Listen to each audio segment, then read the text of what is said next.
Attorneys for former President Donald Trump argued Wednesday that the pursuit of his White House records by a congressional committee investigating the January 6 attack on the U.S. Capitol could have long-lasting, harmful effects on the committee's clear disdain for President Trump is leading them to a course of action that will result in permanent damage to the institution of the presidency, Trump's attorneys wrote in a brief filed in federal court. In reality, their success would gut the protections afforded presidential communications of any just and uniform standard.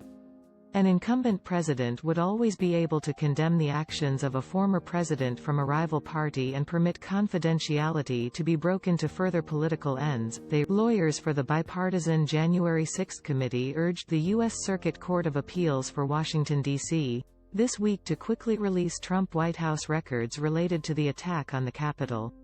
The court is scheduled to hear Trump is appealing a ruling this month by U.S. District Judge Tanya Chutkan, who said the House committee's pursuit of his records was valid.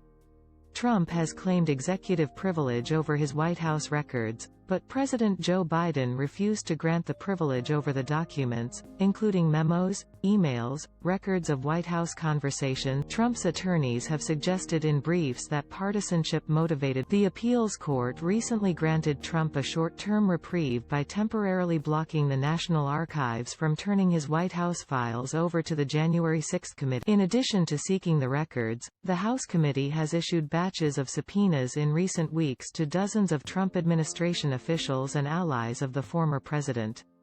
The committee issued a new round of subpoenas Monday targeting high-profile Trump allies like Roger Stone and Alex Jones.